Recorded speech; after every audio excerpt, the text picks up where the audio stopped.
Languages of the world, Mandarin Chinese. How it sounds, where it comes from, where it's spoken, and what makes it sound like it sounds. For today's recording, I'm here in Singapore, joined by Lily, native of Beijing. Thanks for joining us today, Lily. 你好，谢谢你请我来。 Well, it's my pleasure for having you here. Now, this episode will touch a little bit of background on the Chinese language in general, but is ultimately focused on the prestige dialect of Chinese, commonly referred to as Mandarin Chinese. You see, if you've never looked at a Chinese language in more detail before, you have to understand that there is no single language that could be termed Chinese, but that the word Chinese really encompasses a wide array of different languages that, yes, are part of the Chinese language family, but are indeed very distinct languages. If you look at this map as an example, you can see that we can very broadly distinguish between the variants of Chinese spoken in the northern and central parts of China and those spoken in the southern parts of China.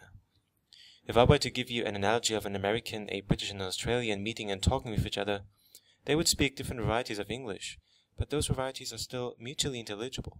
That is, generally speaking, a US person can understand the English of an Australian and vice versa.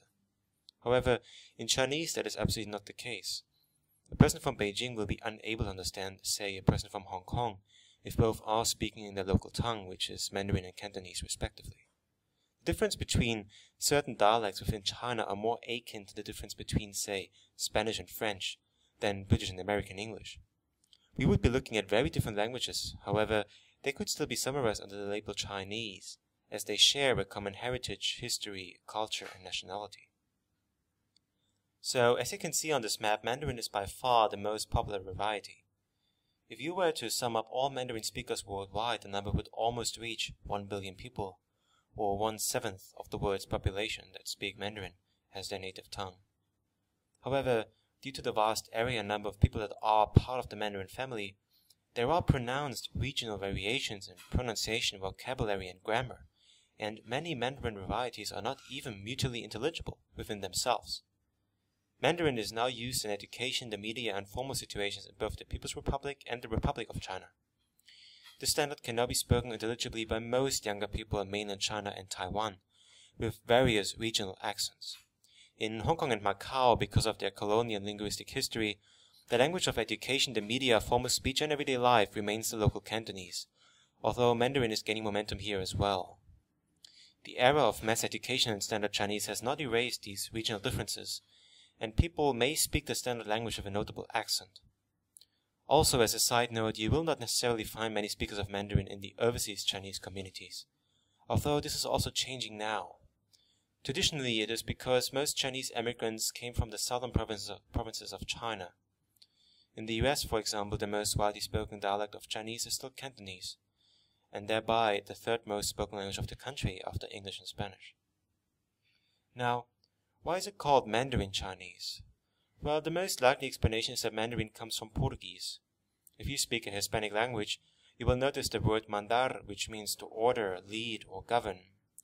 And indeed, Mandarin in its modern form is based on the common language used at the imperial Chinese courts during the Ming and Qing dynasties. Not as long as 100 years ago, most people in China only spoke their regional variety of Chinese. And since court officials could come from any parts of China, they established a common language that was spoken by everyone at court. This language might be referred to as Guan Hua, Guan meaning a court official and Hua meaning speech or language. Thus, the Portuguese adapted the translation of Mandarin, and it eventually entered into the English language as well.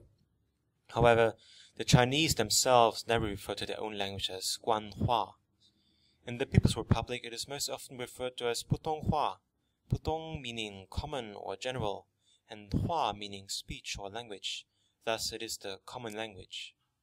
In Taiwan, it is referred to as Guoyu, Guo being a country and Yu meaning language.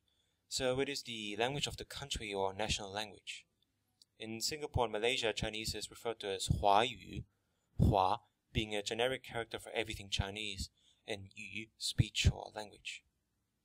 So, how does Mandarin actually sound like? Well, I'm happy to have Lily here to give me a hand in speaking Chinese because I myself would have a hard time.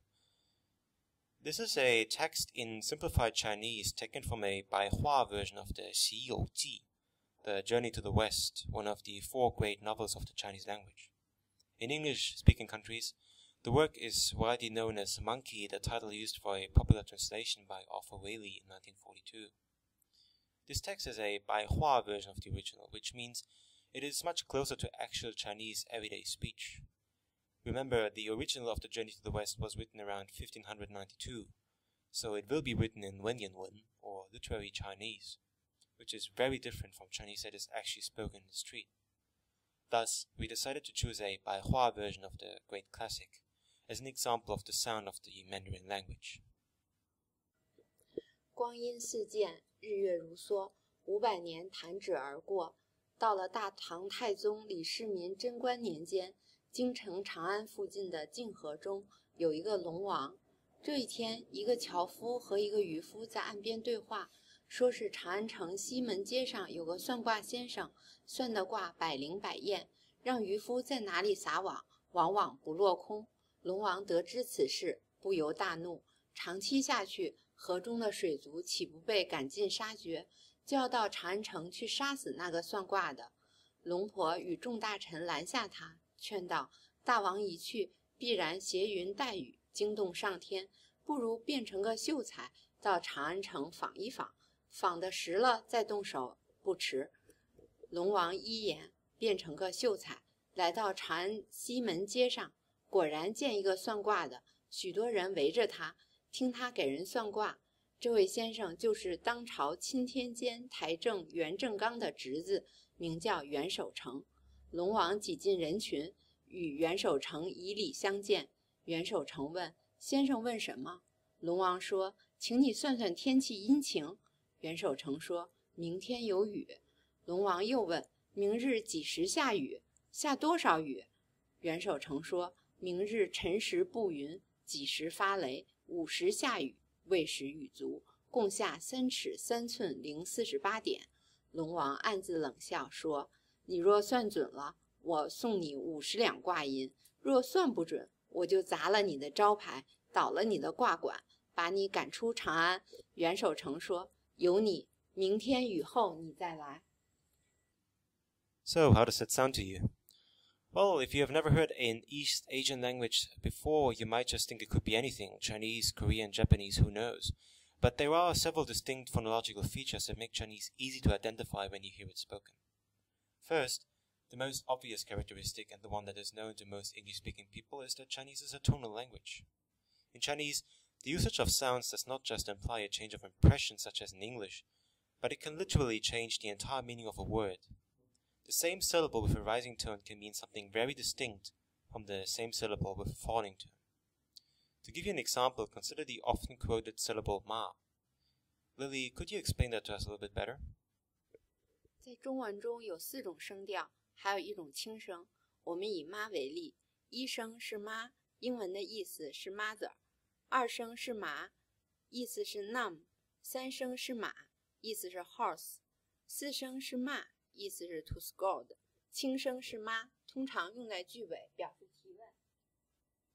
After hearing the text aloud, you will have recognized that Chinese is a very syllabic language, for the lack of a better word, as every character represents a single syllable. Hence, you might be quick to conclude that Chinese is a monosyllabic language, but it isn't. Old Chinese used to be purely monosyllabic, but Chinese has evolved since and lost its pure monosyllabic character. However, it is still very much the case that each syllable in Chinese is also a morpheme. That means that each syllable carries a meaning. Consider, for example, Guang Yin. Guang by itself means bright or ray of light. Yin by itself has the original meaning of shaded or dark. Both together assume the meaning of time. Whereas, if you consider the English word elephant, both ele and phant alone do not carry any meaning by themselves. In fact, in many of the southern Chinese dialects, you still have a heavy emphasis on monosyllabi, especially among the more basic vocabulary. But in Mandarin, most nouns, adjectives, and verbs are now disyllabic, that is, they consist of 2 characters strung together. The reason for this is the loss of phonology in Chinese over time. To illustrate this to you, English, according to Semidict, has around 10,000 monosyllables. In contrast, Mandarin has a very small syllable inventory of just around 400 syllables, excluding tones, or around 1,300 syllables, including the 4 tones. Well, and that means that you have a huge amount of homophones. As an example, The small language-height pocket Chinese dictionary lists 6 common words pronounced shi, that is shi on the second tone. Shi can mean 10. It can mean real or actual. It can mean to know a person. It can mean stone. It can mean time, or it can mean food. Now, these words were all pronounced differently in early Middle Chinese. In modern spoken Mandarin, however, tremendous ambiguity would result if all of these words would be used as is. And so most of them have been replaced with a longer, less ambiguous compound. In the example, only the first one, shi, with the meaning of 10, normally appears as such when spoken. Shi meaning real would become shi ji. Shi meaning to know would become ren shi, and so on. So in each case, the homophone was disambiguated by adding another morpheme, typically either a synonym or a generic word of some sort. To give you an illustration on the low number of syllables, consider this pinyin table. It shows all the syllables of the Mandarin language currently in use by speakers. Another characteristic of Mandarin is that final plosives have disappeared from the language. What does that mean? Well, if you look at the syllables one by one, you will not find any hard endings. For the great part, Mandarin syllables end in vowels or diphthongs, and where they don't, you only find very soft endings such as G and N. This gives Mandarin an overall soft feel. The only exception to this rule is which is considerably rare in spoken speech unless you go to Beijing where is commonly used. Now, another telltale sign that you're looking at Mandarin is if you look at these sounds. Zhi, chi, and shi. Those are what we call retroflex fricatives, a linguistic term that describes sounds that are produced by a curled tongue along with an obstructed flow of air. Those sounds are not uniquely Chinese. You have them in Swedish as well, for example, or in many of the Indian languages. But they are rare in East Asian languages and are a very distinct phonetic feature of Mandarin. So, to sum up our phonetic characteristics, you can be fairly certain that you are listening to Mandarin Chinese if the language has A. Tones that differentiate the meaning of words and go beyond simultaneation, B. A small inventory of syllables combined with the fact that the language seems to consist mostly of single syllables or double syllable words, C. No final plosives, that means no hard endings for each of the syllables, and D. The language employs the characteristic fricatives zhi, chi, and shi. In the next video, we will take a closer look at the other aspects of Mandarin, such as grammar, writing, and spelling, and special considerations for English speakers when attempting to speak Mandarin. Lily, thank you so much for joining. 不客气。